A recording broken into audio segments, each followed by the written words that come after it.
Mi coronel Marcelo Valerio Gómez Zavala, señores oficiales, señores sargentos, tengan ustedes muy buenas tardes. Somos el grupo número 10 con el tema a exponer, Sistema Acusatorio Mixto Francés. Introducción. Surge en la época napoleónica y se perfecciona en las legislaciones europeas en la segunda mitad del siglo XIX. El proceso penal se divide en dos partes, una que es de instrucción previa o sumario y la otra que es el verdadero juicio penal, denominado plenario. La primera tiene carácter inquisitivo y la otra acusatorio. Definición. Para una mejor comprensión, diremos que el sistema es el conjunto de normas o principios sobre una materia enlazados entre sí. El sistema mixto, como su nombre indica, surge de la combinación de ambos sistemas, el inquisitivo y el acusatorio, que como ha ocurrido en nuestro país, ha dado como resultado un híbrido denominado por muchos como un sistema inquisitivo reformado. El sistema mixto se produce como una reacción a la aplicación del sistema inquisitivo. Es una transformación o un paso a lo que es un sistema acusatorio oral. Origen. En el siglo XIX, como consecuencia de la Revolución Francesa de 1789, había una abolición de monarquías. La gente se rebela contra los reyes y ya no estaban de acuerdo con ese sistema monárquico. Y las ideas son de libertad, igualdad y fraternidad. Ideas que marcan el rompimiento de todas las monarquías en toda Europa y de alguna manera viene a impactar en temas jurídicos y en los sistemas de juzgamiento y procesamiento de las personas. Básicamente, el referente es el Código francés de 1808. Este código es el que instala el sistema mixto, tal como se mencionó, que él tiene características de los sistemas acusatorios y antiguos que de Grecia y Roma y en los sistemas inquisitivos. División de funciones. La división del proceso en dos etapas. Primera, la instrucción, de naturaleza escrita, es decir, se considera la etapa inquisitiva. Segunda, la etapa del juicio plenario, de naturaleza oral. Etapa acusatoria, porque hay un rol protagónico de las partes. Formalmente se conoce la división de funciones entre las partes procesales. En la práctica existe confusión de funciones entre el acusador, instructor o juzgador, es decir, policía técnica judicial, fiscal, juez instructor y juez de sentencia.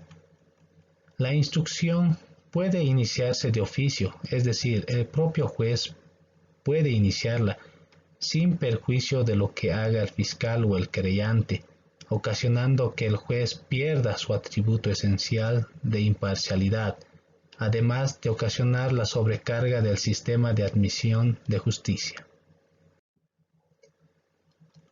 División de funciones. El Código de Instrucción Criminal francés adopta la teoría de que la acción penal es ejercida por el Ministerio Público como representante del pueblo y la sociedad. Se incorpora como novedad las diligencias de policía judicial, encargada de la investigación, mientras que la acción civil deja a voluntad del ofendido.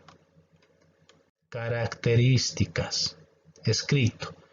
Por la desconfianza que tenía a los jueces y evitar que se conmueva con el uso de la elocuencia, es decir, la facultad de convencer con las palabras. Reservado. La investigación debería ser reservada, ya que era elaborada por el Estado, quien era la que acusaba. El proceso era privado y no público. Acusatorio. Se deposita en el Estado a través del Ministerio Público, quien es el que acusa y el que resuelve es el juez. Público. La ley decía que era público, pero no era así. Solo lo presenciaban las partes. No se podía acceder a las diligencias del proceso. Inmediación. Tampoco era así, ya que eran los auxiliares quienes hacían todas las diligencias y no el juez. Contradicción.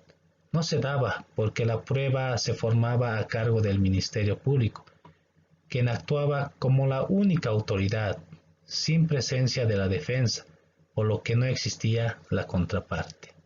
Inmediación de la prueba. Es decir, si un imputado, al dar una primera declaración, ya no podía retractarse, solamente se tomaba en cuenta la primera declaración como única. Oralidad. Las pruebas eran solamente presentadas de manera oral y no así de forma material. ¿Cómo se considera al acusado? Se consideraba al acusado como una persona y que se les reconocían todos sus derechos. Se transforman en valores relativos, superados por el rango por ciertos atributos fundamentales de la persona humana.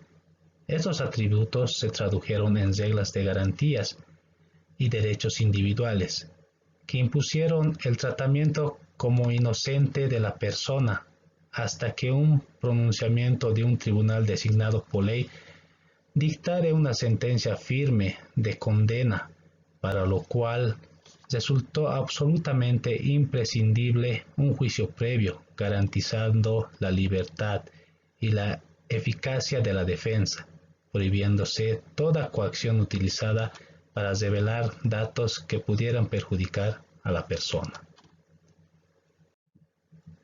Comentario del grupo. El sistema mixto fue el mejor que surgió en el siglo XIX, porque era sucesiva a una época inhumana de abusos y castigos excesivos que humillaban a las personas. Este es un principio, funcionaba, ¿no? Pero con el paso del tiempo se fue distorsionando, siendo un gran cambio después de todo relevante e importante.